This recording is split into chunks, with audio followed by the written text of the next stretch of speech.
পরীক্ষা সামনে এসে গেছে আর তোমার ভয় লাগছে। এটাই হয় সব ছাত্রছাত্রীর সাথে। সবথেকে বেশি প্রবলেম হচ্ছে এখনো পড়ায় সেইভাবে মনে বসছে না। মনে হচ্ছে আরও একটু 10 মিনিট পরে পড়তে বসবো বা 20 মিনিট পরে পড়তে বসবো, তাই না? আবার তুমি হয়তো পড়তে শুরু করেছো, তখন হচ্ছে আসে ডিস্ট্রাকশন। একটু ফোনটা দেখে নিই, একটু ফেসবুকটা দেখি, একটু ইউটিউব দেখি, একটু ইনস্টাগ্রাম অথবা অন্য কিছু। তারপর আসে ডিস্ট্রাকশনকেও যদি আমরা সরিয়ে ফেলতে পারি বিভিন্ন ট্রিক্স দিয়ে, দেখা যায় যে সিলেবাস প্রচুর, কিন্তু পড়বো কিভাবে? এতটা সিলেবাস, সময় নেই, কিভাবে পড়া যেতে পারে? আরও একটা ব্যাপার যেটা স্টুডেন্টরা আমাকে বলে থাকে এবং আমারও হতো, সেটা হচ্ছে যে স্টুডেন্টরা আমাকে বলে, দিদি যদি এরকম হয়ে যায়, যদি অন্য এই যে প্রশ্নটা পড়ে যাচ্ছি এটা যদি না আসে, দিদি যেগুলো পড়ে যাচ্ছি একটাও যদি না আসে, দিদি যদি পরীক্ষার হলে না মনে পড়ে। এই ওভার থিঙ্কিং কিন্তু আমাদের আরও একটা প্রবলেম। আজ আমি এই ভিডিওতে মাত্র কয়েকটা টিপস বলবো, সেটুকু মেনে চলো। তোমাদের সামনে যেটুকু টাইম আছে সেইটুকু একদম তোমার যতটা 100% দিয়ে সেটা ফলো করো, দেখবে ভালো রেজাল্ট হবেই। আমি কোহেলি। আজকে আমি তোমাদের সঙ্গে কিছু শেয়ার করব যেগুলো বেশিরভাগ স্টুডেন্ট ফেস করে এবং সেগুলো থেকে ওভারকাম করা কীভাবে করা যায়। আমি যেটা প্রত্যেকটা জিনিসে, প্রত্যেকটা ক্ষেত্রে, প্রত্যেকটা বিষয়ে সবাইকে বলে থাকি, সেটা হচ্ছে সেলফ কনফিডেন্স। তোমার সেই লেভেলের সেলফ কনফিডেন্স নিজের মধ্যে নিয়ে আসো। হতে পারে তুমি সারা বছর পড়াশোনা করোনি, কিন্তু যেটুকু সময় আছে সেটুকু তুমি ঠিকভাবে দেবে। নিজের মনের মধ্যে, মাথার মধ্যে সেটা ঢুকিয়ে নাও যে আমি পারবই, আমাকে পারতেই হবে, আমি পেরেছি। যেটা আমি প্রত্যেকটা ভিডিওতে বলে থাকি যে ওই যে আমরা যদি বারবার নেগেটিভ থট করি যে আমার বোধহয় হলো না, আমি বোধহয় পারবো না, তাহলে কিন্তু সব থেকে বেশি প্রবলেম হয়। তাই সব সময় নিজেকে বলো আমি পারছি, আমি পারবো, আমি পারছি, আমি পেরেছি। এটা বলতেই থাকো, বলতেই থাকো, বলতেই থাকো। আর এই মুহূর্তে তুমি কমেন্টে লেখো যে হ্যাঁ আমি পারছি, আমি পারবো।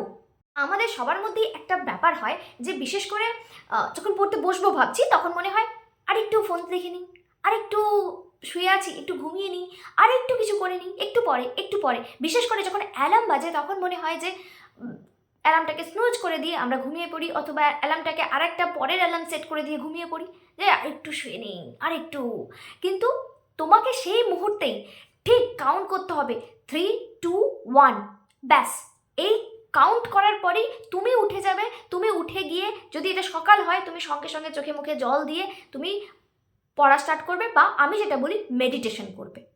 সেকেন্ড প্রবলেম যেটা আছে, তোমাদের সিলেবাস প্রচুর। সিলেবাস প্রচুর তো নিশ্চয়ই, কিন্তু এখানে তোমাকে যেটা করতে হবে সেটা হচ্ছে শুধুমাত্র ইম্পর্টেন্ট জিনিসগুলোকে পড়ে যেতে হবে। তুমি ইম্পর্টেন্ট জিনিস বুঝবে কী করে? ইম্পর্টেন্ট জিনিস সেটাই হবে যেটা কিনা যেই টপিকটা থেকে বারবার কোয়েশ্চেন এসেছে, বা তোমরা এখন যদি ইউটিউবে যাও মোটামুটি একটা সাজেশন পেয়ে যাবে, প্রত্যেকটা সাবজেক্টের একটা করে সাজেশন পেয়ে যাবে, সেই সাজেশন অনুযায়ী এগিয়ে যাও। যখন পড়তে বসি একটা ব্যাপার হয় কি, আজকে আমি সারা দিন পড়বো, সারাটা ঘন্টা, মানে সারা 12 ঘন্টা পড়বো, এরকম একটা চিন্তাভাবনা নিয়ে এগোই। সেটা একটা ভুল ধারণা। আমরা যেটা করব সেটা হচ্ছে যে আমি সামনের 1 ঘন্টা সারাক্ষণ মন দিয়ে পড়বো, কোনো রকম ডিস্ট্রাকশন আমাকে আনবো না। এই ভেবে যদি পড়তে শুরু করো, তাহলে দেখবে 1 ঘন্টা কেটে যাবে। তারপরে 10টা মিনিট তুমি একটু রেস্ট নেবে, রিফ্রেশমেন্ট নেবে। তারপরে তুমি আবারও বলবে তুমি সামনে 1 ঘন্টা ভালো করে পড়বে। পুরো যদি আমরা ভাবি যে আমরা 4 ঘন্টা, 5 ঘন্টা, 10 ঘন্টা খুব ভালো করে পড়বো, দেখা যায় কিছুক্ষণ পরে 1 ঘন্টা পড়ার পরে আমরা 2 ঘন্টা পর্যন্ত হয়তো পড়তে পারলাম, তারপরে দেখা যাবে যে আর পড়ায় মন বসছে না। কিন্তু 1 ঘন্টা পরে তুমি যদি একটু রিফ্রেশমেন্ট নিয়ে নাও, রিফ্রেশমেন্ট নেওয়া মানে কিন্তু মোবাইল দেখা নয়। রিফ্রেশমেন্ট মানে তুমি একটু বাইরে যাবে, নেচারের সঙ্গে থাকবে, একটু জল খাবে, একটু চোখে মুখে জল দেবে, এই রকম ধরনের, বা মেডিটেশন করবে, এই রকম টাইপের রিফ্রেশমেন্ট নেবে। তাহলেই দেখবে যে 1 ঘন্টার পরে তোমার অনেকটা রিল্যাক্স লাগছে, আবার 1 ঘন্টা তুমি এনার্জি নিয়ে পড়তে পারবে। আমি একটা স্টুডেন্টের কাছে দেখেছিলাম, এবং আমার এই প্রবলেমটা হতো, যখন পড়তে বসেছি তখন 4-5টা বই নিয়ে বসে পড়তাম, এবং মানে একই সাবজেক্টের 3-4টে বই। আমি এখনও যখন পড়াতে বসি করি, সেটা আমি স্টুডেন্টদেরকে নোটস দেওয়ার সময়। কিন্তু যখন আমি পড়তে বসি তখন একটাই বই নিয়ে বসি, একটাই বই। সেটাই বলবো তোমাদেরকে যে যখন পড়তে বসবে আমার মতো ভুল করবে না। এবং অন্যান্য স্টুডেন্টরাও এটা করে থাকে যে বিভিন্ন বই দেখে পড়ে সেটাকে বোঝার চেষ্টা করে। এখন তো সেই সময়টা নেই। মোটামুটি তুমি যেই বইটা তোমার কাছে, যেই টেক্সট বইটা বা যেই রেফারেন্স বইটা বরাবর পড়ে এসছো, সেই বইটাই পড়ো। একটাই বই, মানে প্রত্যেকটা সাবজেক্টের তুমি যেই বইটা পড়ো সেটাকেই পড়বে।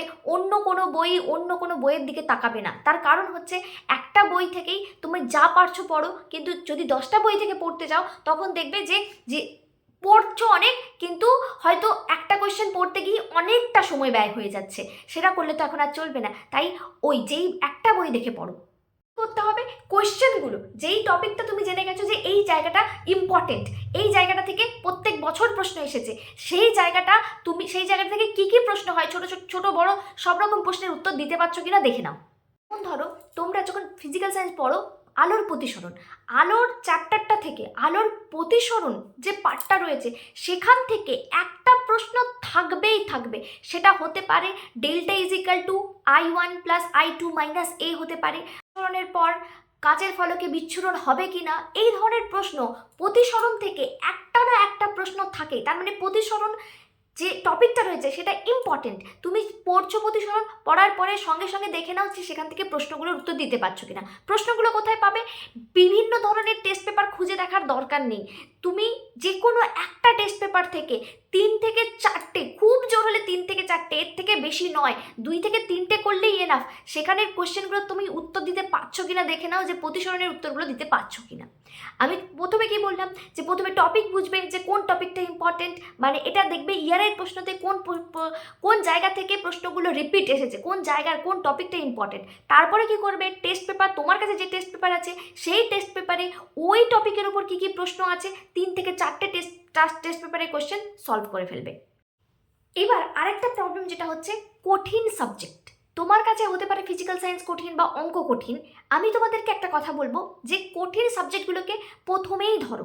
সকালবেলা অবশ্যই কঠিন সাবজেক্ট হয়, ফিজিক্যাল সায়েন্স হতে পারে, অঙ্ক হতে পারে, অনেকের হিস্ট্রি কঠিন লাগে সেটাও হতে পারে, কিন্তু কঠিন সাবজেক্টের কঠিন টপিকটা ধরবে না, কঠিন সাবজেক্টের সহজ টপিকটাকে ধরে কাজ করো।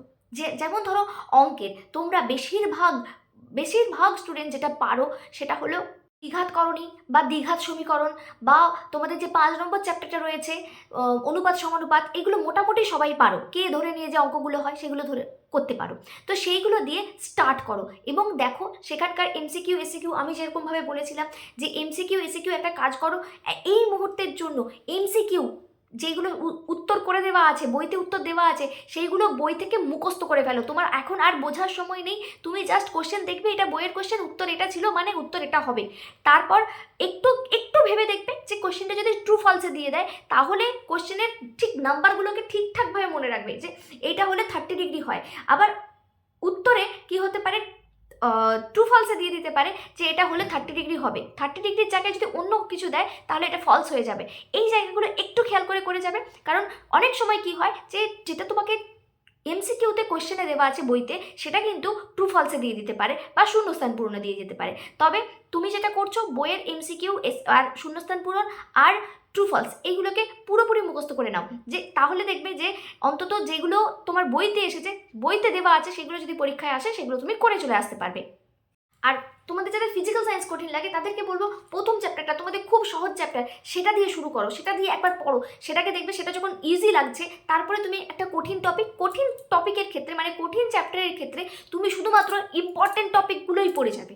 আমার স্টুডেন্টদের ক্ষেত্রে যেটা হয় যে এক একটা স্টুডেন্টের ক্ষেত্রে এক এক রকম, সবাই তো সমান না।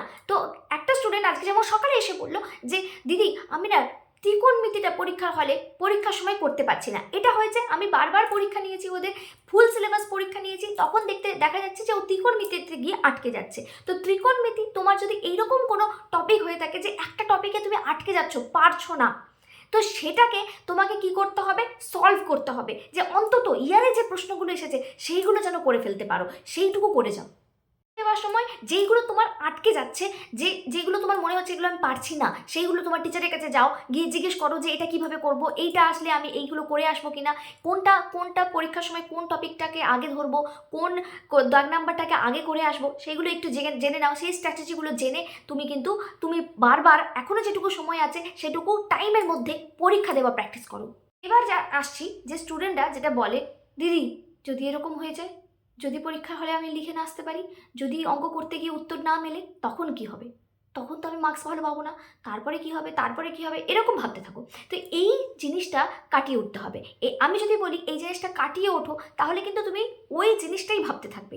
তাই চিন্তাটাকে যখন এরকম কোনো চিন্তা আসছে তখন ভাববে আমার পরীক্ষা ভালো হয়েছে, আমি ভালোভাবে করে আসতে পেরেছি, এবং 2 সেকেন্ড বা 3 সেকেন্ডের জন্য চোখ বন্ধ করবে, বন্ধ করে ভাববে তুমি দারুণ পরীক্ষা দিচ্ছ, যা কোয়েশ্চেন এসেছে কোয়েশ্চেনটা ভালো করে লিখছো। আর একটা ট্রিক্স লাস্ট তোমাকে বলতে চাই, যেটা আমি বহুবার ফলো করেছি এবং এটা খুব কার্যকরী। তুমি জাস্ট কোয়েশ্চেন পেপারটাকে দেখার চেষ্টা করো, যে একটা ইমাজিন করার চেষ্টা করো যে এই কোয়েশ্চেনটা এসেছে, তুমি লিখতে পারছো।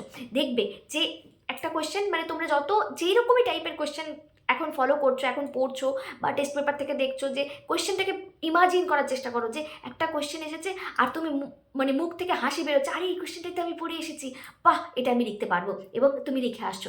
এই জিনিসটা ভাবতে থাকো। আর যেটা বললাম যে মেডিটেশন অবশ্যই করো, আর মেডিটেশনের সময় অবশ্যই ভাবো যে তুমি পরীক্ষা ভালো দিয়েছো, তোমার রেজাল্ট ভালো হচ্ছে, বাড়ির লোক সবাই খুশি। এইটুকু তুমি এই সামনের কটা দিন ফলো করো, আমি বলছি তোমার পরীক্ষা ভালো হবেই। এই ভিডিও তোমাদের কেমন লাগলো অবশ্যই জানিও, আর আমার ভিডিও দেখার জন্য তোমাদেরকে অনেক থ্যাংক ইউ।